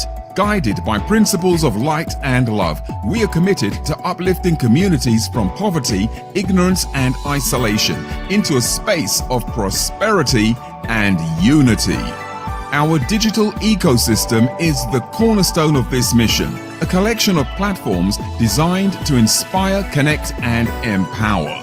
These applications are similar to popular applications such as WhatsApp, Facebook, TikTok, Zoom, and eBay. With tools like Ancient Meet, we redefine virtual connectivity, making every interaction seamless and productive. On Ancient Flip, creativity finds its home. Stories and earn, and they entertain and educate the world. Ancient Media is more than a social platform. It's a global village where Africans at home and abroad unite, share, and earn. Every like, comment, and post translates into opportunities for growth and financial reward. At the heart of this transformation is Ancient Coin, our groundbreaking digital currency. Unlike volatile cryptocurrencies, Ancient Coin offers stability and security, backed by gold and designed to appreciate as our community grows. From street vendors to financial brokers, it's a currency everyone can trust. Our innovation doesn't stop there. With Ancient Mall, we're revolutionizing e-commerce in Africa, providing businesses with a platform to thrive without the overhead costs of physical storefronts. And Ancient Chat ensures communication is secure, intuitive, and always within reach. These tools are not just technology. They're lifelines for entrepreneurs, creatives, and communities across Africa and beyond. Ancient Society is the spark that ignites dreams and turns them into success stories. Together, we can build a legacy of innovation, sustainability, and hope. Imagine a world where every individual has the tools to thrive, where barriers dissolve, and where humanity stands united. This is the vision of Ancient Society, a future of abundance, prosperity, and unity. Join us, fund the future. Together, we can awaken humanity to its true potential. Donate today and be a part of the revolution. Visit www.ancientsociety.tech. That's www.ancientsociety.tech. Thank you.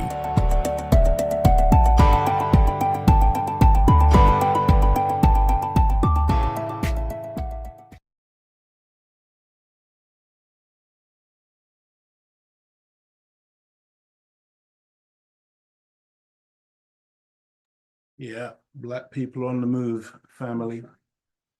Satan's world is at an end, and we are at the beginning of Almighty God Allah's rule and the beginning of the hereafter. The Honorable Minister Louis Farrakhan made it abundantly clear to us that if we want to live in the world that's coming, we had better make up our minds and clean up our act starting now.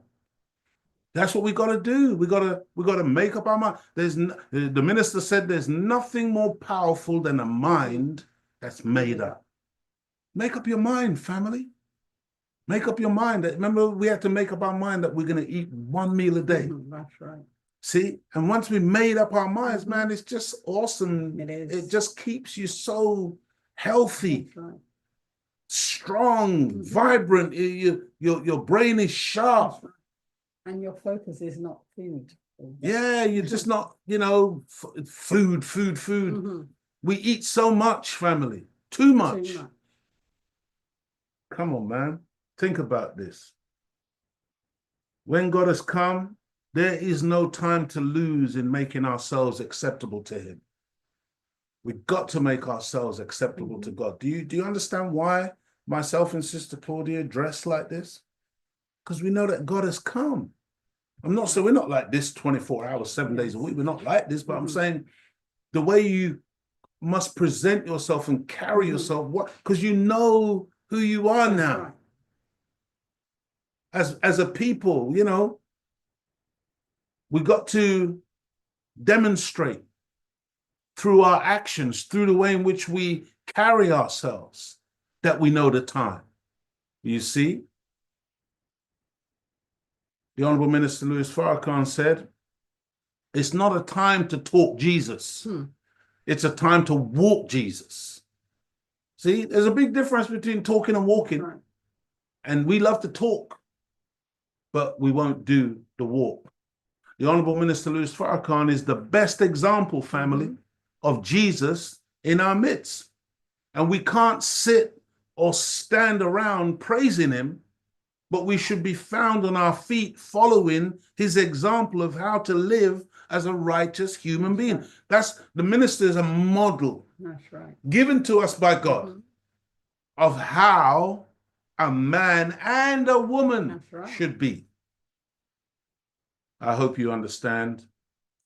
We can't continue. I'm quoting the minister here from last week. The minister said, we can't continue to talk the prophets from Moses to Muhammad. We've got to be a little Moses or Muhammad, or keep their names out of our mouths. See, because that's what we do. We talk the names of these people, but we don't attempt to walk them. See, family, this is how I feel about it. I can never take anyone seriously who tells me that they believe in Abraham, Moses, Jesus, and Muhammad, who lived thousands of years before they were even born, while they profess disbelief in a man living today, doing the same and greater works than those in the past. Does that make sense? Do you see what I'm saying? I can't take you seriously. You believe in all of these people who lived thousands of years ago, but here we got a man Because I wouldn't know nothing about Moses. I wouldn't know nothing about Abraham. I wouldn't know nothing about Jesus and Muhammad. I wouldn't know nothing if a man hadn't taught me. That's right. We have a leader, teacher, and guide today who is the equivalent and then some of those who went before. Because understand this, if any of those prophets were alive today, they couldn't handle this satanic world. Sodom and Gomorrah was a little place. Now you're dealing with a Sodom and Gomorrah the size of America, a Sodom and Gomorrah the size of Britain, a Sodom and Gomorrah the size of Israel, a Sodom and Gomorrah that covers the planet. It's a whole different reality, dear family. I'll just add to that. This is from Our Savior Has Arrived. Go ahead, The Honorable sister. Elijah Muhammad says, "You are quick to believe in that which makes no sense at all, but that which makes sense, you are not quick to believe in it. You have been born and reared into spooky beliefs, and you believe that all of the prophecies relating to heaven and the lives of those people are something spooky without form and with no desire to eat or even to drink.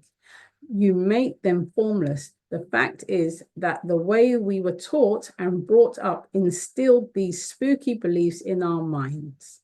The preachers who preached the Bible did not give to us the understanding of that which was written, but rather they preached as they could read it." Do you understand how because we've heard these sermons of these scriptures, Yes, but was it ever broken down? that's right. Was the meaning ever given? Did we ever understand it? So we're taught about a walking, talking snake in Genesis. But whoever broke it down to us, that this wasn't a snake, That's right. this was a human being with a snake-like characteristic, That's right. sneaking up. This was the snaky part of the individual, of me, of you, that after we have given clear instruction, there's a part of our own self that will whisper to us like a snake. Ah, man, don't worry about that. You can do it. Yes. God's only telling you that because he don't want you to grow and develop and be like him. I hope we get it, dear family. The Honorable Minister Louis Farrakhan talked about those of us who profess to doing and not missing our prayers, but that if we are wrongdoers and we do unto others what we don't want to be done back to us, then we should get back down on the prayer mat and pray to get up and do better than what we have been doing. See, because some of us are self-righteous. Oh, I don't miss my prayers. Oh, I'm fasting. Oh, this and that, whatever. But then we're doing some terrible things, man. When we're not on that mat. Many of us pray only to be seen of men, while our actions towards our brothers and sisters and fellow human beings, when we are off the prayer mat, is evil, dishonest, and reprehensible. Think about all of these people who rush to Juma prayer on a Friday, and then when prayer is over, they go back into their off license. I don't know what they call them in America, liquor store, into their off license to sell people alcohol. Into their newsagents, where their dirty, filthy, pornographic magazines on the top shelf or wherever they keep them now. But you were just praying. But you can justify that because, oh, it's a commercial. It's how I make my money. Really? Really, family? You know, why would I sell somebody cigarettes when I don't smoke? Or when I know for a fact that it's harmful to human health? Why would I do that? Unless I was a demon pretending to be righteous. The minister points out that in the lessons of the Nation of Islam, the enemy is called a skunk. And he says that's a terrible name. He points out the black and white color of the skunk and that there are black and white skunks here. So the minister talking last week. Here.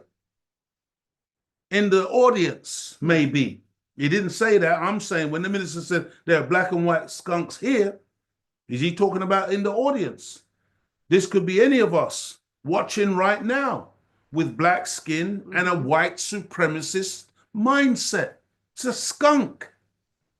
It's a disgusting creature. You leave your stench. Imagine to have black skin but a white mind.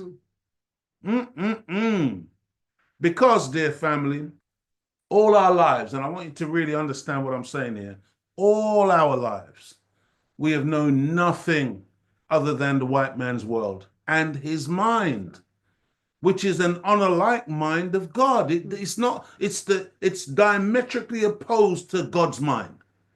Whatever God says don't do, the white man says you can do it. Whatever God says do, the white man says don't do that. Think about a mind like that. Those of us who have not been exposed to the teachings of the most honorable Elijah Muhammad think and act out his way of life, the white man's way of life, which for us who are the people of God is a way of death. Do you understand that when your brain is designed to think right and all we do is think and do wrong, that you're actually killing yourself? You become a walking dichotomy. You become a walking contradiction. So we are forever warring and fighting with self and getting defeated by the negativity of self. Imagine that. It's one thing if you go to war with yourself and you win. It's quite another if we are constantly being defeated by the enemy of self from within. Dear family, the minister shows a map of Europe pointing out England and its historical boast that the sun never sets on the British Empire. I'm still talking about what the minister showed last week. Yet he says, the minister says, the small island of Britain hardly produces anything. Do we appreciate that everything this country and many of the European Caucasian countries have in the way of wealth and resources come from elsewhere? That's right. That if it wasn't for us, if it wasn't for Africa, if it wasn't for the Caribbean, if it wasn't for all of these regions around the world, Europe would be a desolate place. That's right. Europe would be like a wasteland because hardly anything is grown here or produced here. It's too cold, it's too frigid. It's not a nice place. So they had to go out on their ships, and even initially when they wanted to go out, they were terrified because they were so dumb. They thought that the earth was flat, and if they went too far out into the ocean, they'd fall off the edge. When prior to that, thousands of years prior to that, black people were circumnavigating the entire planet. We were there before Columbus. That's another story. The Honorable Minister Louis Farrakhan, in that talk last week, he mocked the fact that he had been banned from entering the United Kingdom. This is where we're going to close out and finish off today, dear family. He mocked the fact that he had been banned from entering the United Kingdom because the British government declared him persona non grata. You know, he's a person that's not welcome. I mean, just think about this. Imagine the audacity. You see, because I know, some of you hear this talk all the time about the return of Jesus Christ, the coming of God, the return of Jesus. Do you understand how this world, I'm talking about the leadership of this world, the powers that be, would react to the coming of Jesus? Well, you don't understand it, but you're seeing it. Right. Jesus would be banned. Jesus would be persecuted. Jesus would be called ugly names. Jesus would be plotted upon to murder him. You think what you read about the Romans and the Pharisees and the scribes and the Pharisees and those of that day, the Sadducees and the Pharisees, you think that their behavior would be a different behavior today? No, family. You understand the scribes, the writers, the media. Do you understand what they do, what they did then and what they do today? We've got to stop being foolish and understand what we're looking at with the Honorable Minister Louis Farrakhan and the teachings of the Most Honorable Elijah Muhammad. The Honorable Minister Louis Farrakhan points out that all the beauty in London was on the backs of people that England robbed. See? All of this beauty that they take for granted, you know, in terms of architecture and the buildings. Do you understand that the black people who were enslaved, do you understand that we were the architects who designed the building? A white man didn't stand over us with a whip and say, okay, Negroes, niggers, this is how you construct this. No, we had that in us. We were the ones who designed them and built the buildings. We taught him how to build. Man, in the book of John, chapter 10, verse 8, it says, all that ever came before me are thieves and robbers, but the sheep did not hear them. See, the fact that some of us now are able to hear the voice and the word of God and attempt to act upon it means that we didn't listen to those who came before, the thieves and robbers. I'm so thankful and grateful to my ancestors, because somewhere along the line, there were some strong people, man. Otherwise, you couldn't have a Leo Muhammad today. You couldn't have a Claudia Muhammad today. So I'm thankful and grateful to those ancestors of mine who didn't break, who didn't conform, who kept the faith, who were the sheep of God and not turn into wolves of Satan. I'm thankful, dear family. The Honorable Minister Louis Farrakhan said, England is a tough thief. Think about that. England is a tough thief. What does that mean? Well, my little interpretation for you. Not only did John Hawkins steal things from Africa in the year 1555, but he also stole the very people. And he and his people had no intention of holding onto their stolen property forever. They had every intention, should I say, of holding onto what became their property forever. That's why they changed our names and gave us their names. Not because they liked us, but because the giving of that name denotes the fact that they were the owners of us, man. The minister goes on to point out how the criminals of Britain, France, Spain, Portugal, Italy, Germany, Belgium, Holland, the Dutch and the Danish are all Caucasian nations, and how they all meet to discuss the rise of those of us who they have criminalized. Hey, you got criminals who have criminalized a whole set of people, whereby today, many of us, when we think about criminals, we think of black people. Imagine. And we think that the West is so law-abiding, when they are the #1 criminals on the planet, but they couch everything in law. So we think foolishly that they are the lawmakers and the lawgivers. Do you understand the principle that no lawbreaker can be a lawmaker? Do you understand this rules-based order that they have no respect for? That they flout the International Criminal Court? That they flout all of the human rights laws? That they do whatever they want to do? And they think that what they've done over the last 15 months, that they're going to get away with it. This is their mentality. Because no one can hold them accountable. No one can bring them to justice. Well, I beg to differ. I'm here to say to you, dear family, that Almighty God Allah is going to bring them to justice. Just hang around. Just hang around. And keep your eyes open and your ears too. Dear family, there is a global criminal conspiracy to stop the rise of black people, the people of God, both on the continent of Africa and in the diaspora.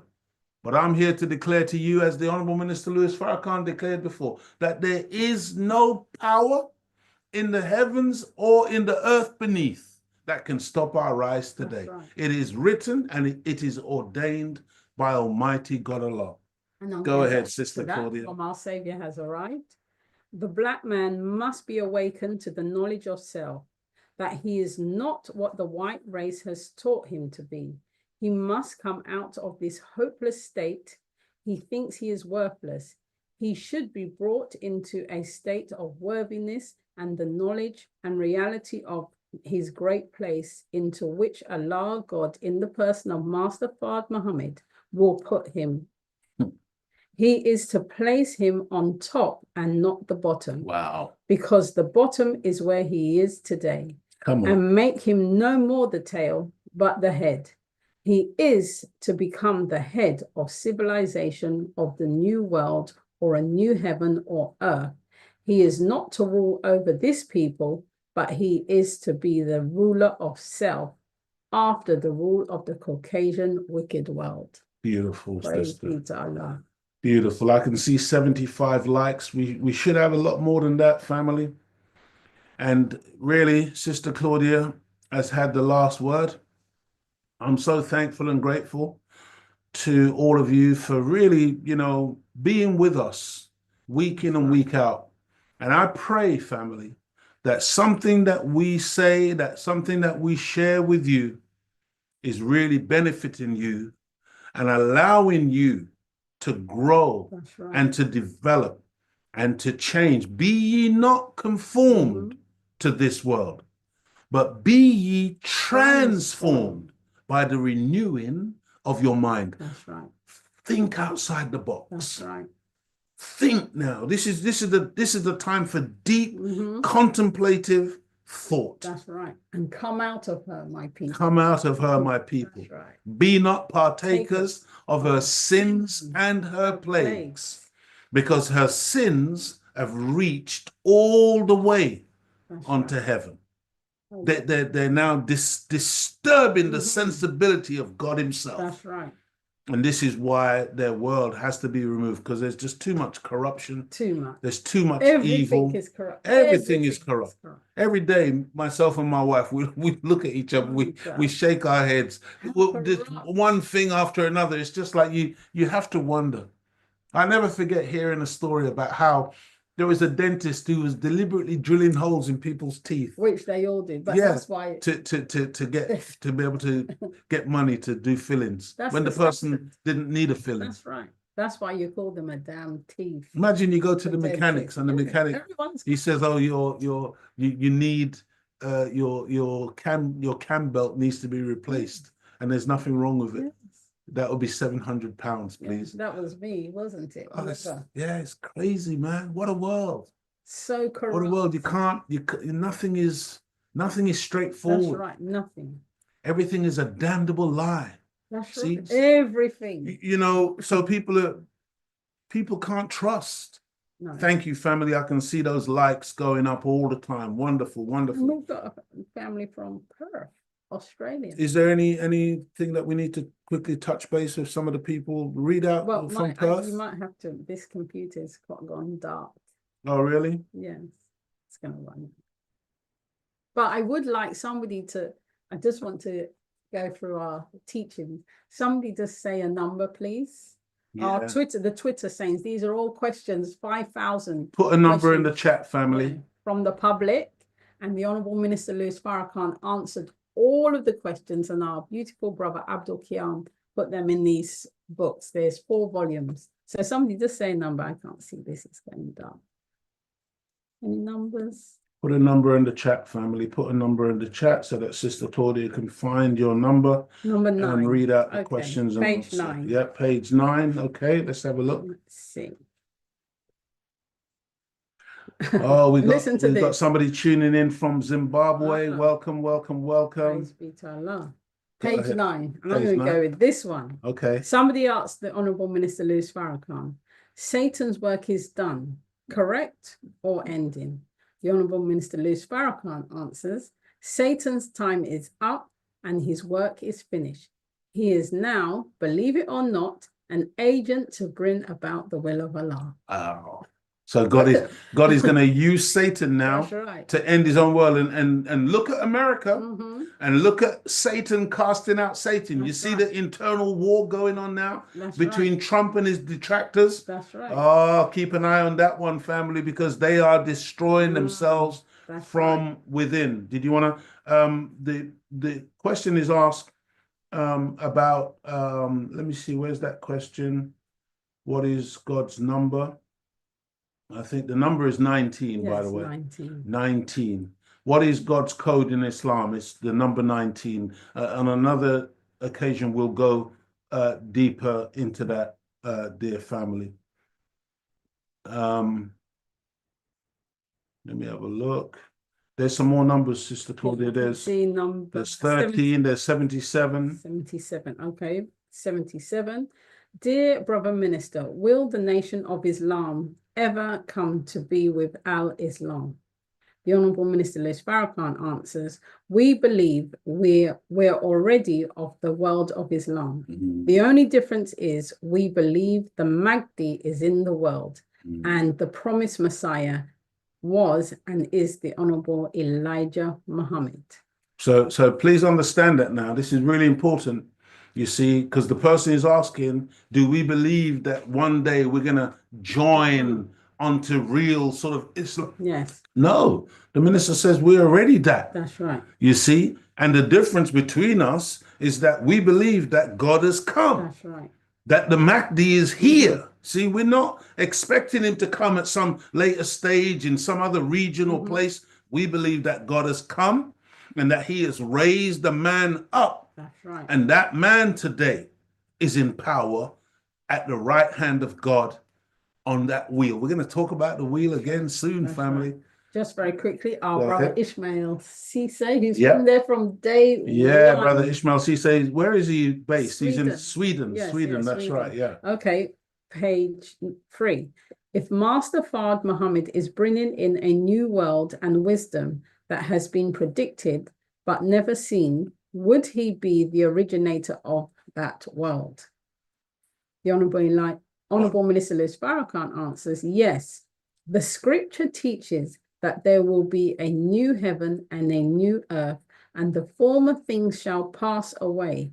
The Christ figure is anointed to bring in a whole new world, and he is the originator of that world. And he says, that's why he says, and I will make all things new. Not some things. That's right. All things. Balaz Kiss asked the question. My question is reincarnation in Islam? No, sir. Yes, sir. There is no reincarnation in Islam.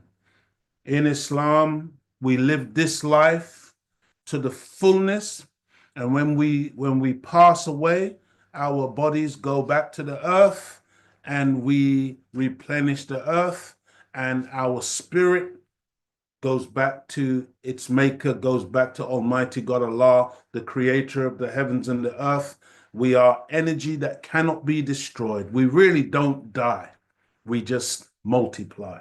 But there's no reincarnation into some other entity or some other creature after we physically die. That's right. And the last one, number 19, from Native American readings. When is war necessary?